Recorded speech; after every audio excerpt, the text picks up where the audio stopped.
밤 이렇게 시간이 안 가는지 정말 버스 안에서 going 이불 속에서 going 은 언제나 너에게 going.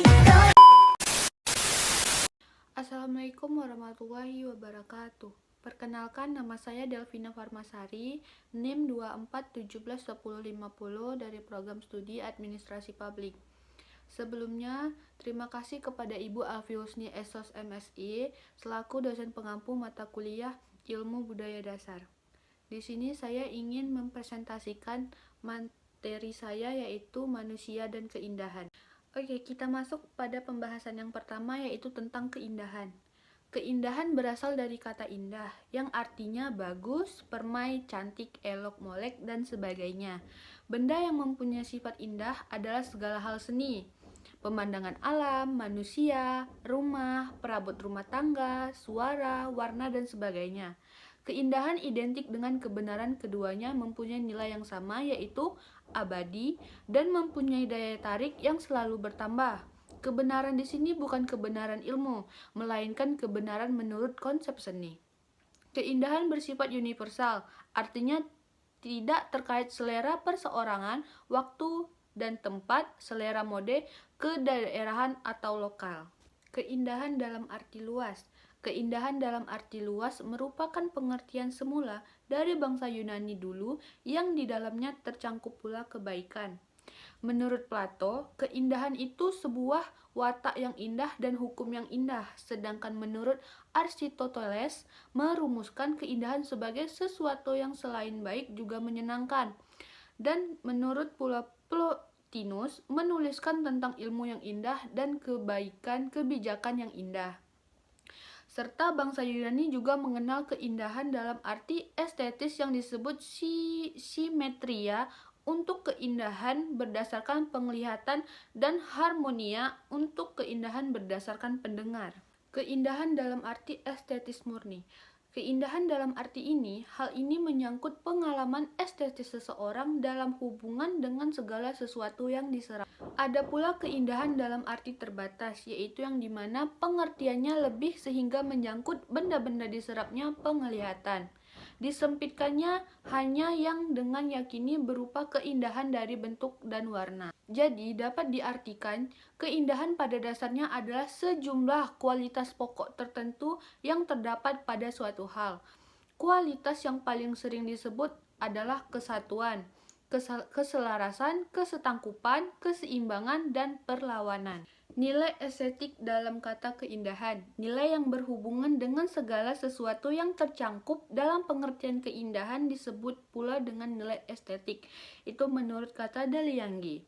Dan nilai adalah semata-mata suatu realita psikologis yang harus dibedakan secara tegas dan kegunaannya karena terdapat dalam jiwa manusia dan bukan pada bendanya itu sendiri. Sedangkan penggolongan nilai itu terbagi menjadi dua, yaitu nilai ekstrinsik dan nilai intrinsik. Yang dimana nilai ekstrinsik itu adalah sifat baik dari suatu benda sebagai alat atau sarana untuk sesuatu hal lainnya, yakini nilai yang bersifat sebagai alat-alat membantu. Dan terakhir, nilai intrinsik adalah sifat baik dari benda yang bersangkutan atau sebagai suatu tujuan ataupun demi kepentingan benda itu sendiri. Kontemplasi dan ekstansi pada keindahan, yaitu adalah keindahan yang didasarkan pada selera seni didukung oleh faktor kontemplasi dan ekstansi. Kontemplasi adalah dasar dalam diri manusia untuk menciptakan sesuatu yang indah, sedangkan ekstansi adalah dasar dalam diri manusia untuk menyatakan, merasakan, dan menikmati sesuatu yang indah. Apabila kontemplasi dan ekstansi itu dihubungkan dengan kreativitas, maka kontemplasi itu faktor pendorong untuk menciptakan keindahan. Sedangkan ekstansi itu merupakan faktor pendorong untuk merasakan dan menikmati keindahannya. Keindahan menurut pandangan romantik.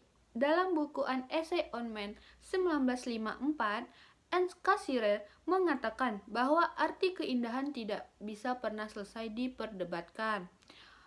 Penyair romantik John Keats 1719-1821 dalam Endymion berkata, sesuatu yang indah adalah sukacita selamanya. Kecantikannya bertambah dan tidak pernah berlalu dalam ketiadaan. Apa itu renungan dalam arti keindahan? Yaitu renungan berasal dari kata renung, artinya diam-diam memikirkan sesuatu atau memikirkan sesuatu secara dalam-dalam. Renungan adalah hasil dari merenung. Dalam merenung untuk menciptakan seni, ada beberapa teori, di antaranya adalah teori yang pertama, yaitu teori pengungkapan. Dalil dari teori ini adalah seni merupakan ungkapan dari perasaan manusia. Teori ekspresi yang paling terkenal adalah filsuf Italia Benedetto Croce dari tahun 1886 sampai 1952 dengan karyanya yang telah diterjemahkan dalam bahasa Inggris.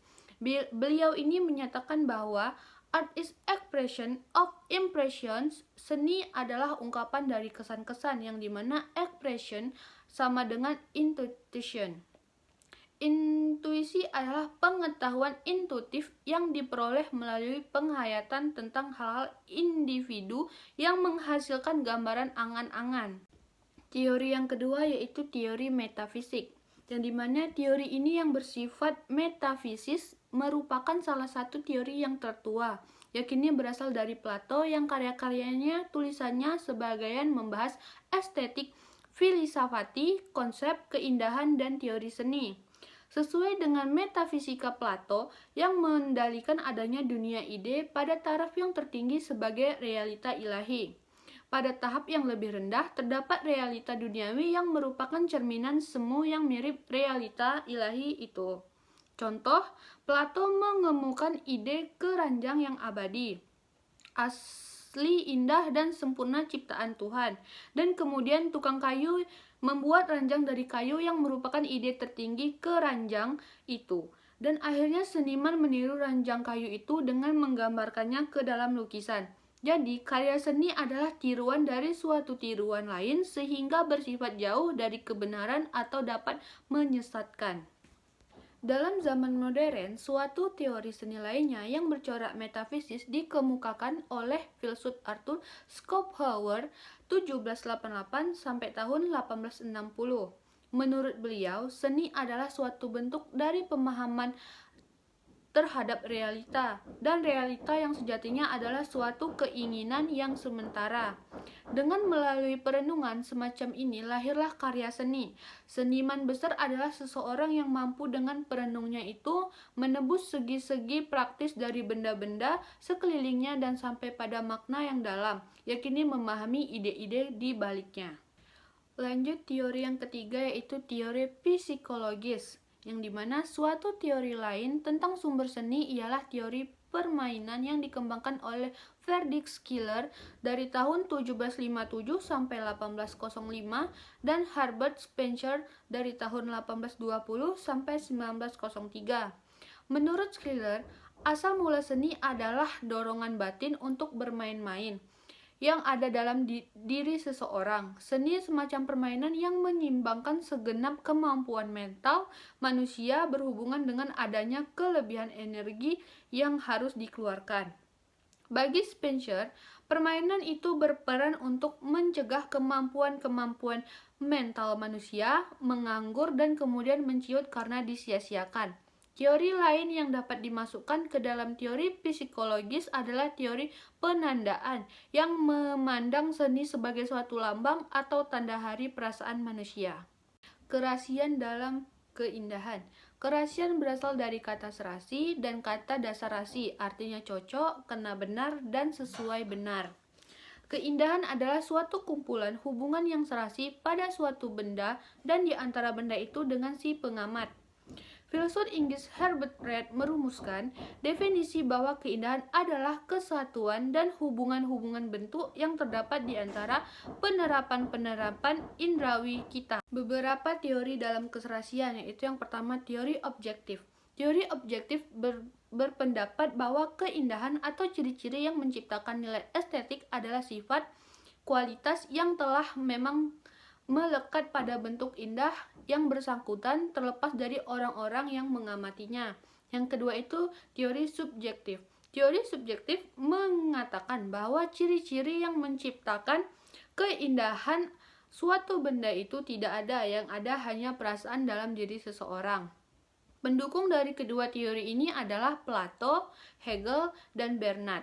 Yang kedua itu pendukung dari teori subjektif adalah Henry Home, Erlof, Salzburg. Teori terakhir dari keserasian yaitu teori perimbangan. Teori perimbangan tentang keindahan dari bangsa Yunani kuno dulu dipahami dalam arti terbatas, yakini secara kualitatif yang diungkapkan dalam angka-angka keindahan dianggap sebagai kualitas dari benda-benda yang disusun atau mempunyai bagian-bagian. Hubungan dari bagian-bagian yang menciptakan keindahan dapat dinyatakan sebagai perimbangan atau perbandingan angka-angka. Teori ini hanya berlaku dari abad ke-5 sebelum Masehi sampai abad ke-17 Masehi. Selama 22 abad, teori tersebut runtuh karena desakan dari filsafat empirisme dan aliran-aliran termasuk dalam seni. Keindahan hanya ada pada pikiran orang yang menerangkan dan setiap pikiran melihat keindahan yang berbeda-beda. Sekian presentasi saya mengenai pembahasan manusia dan keindahan. Apabila ada kesalahan kata dalam penyampaian pembahasan tersebut, saya mohon maaf. Assalamualaikum warahmatullahi wabarakatuh.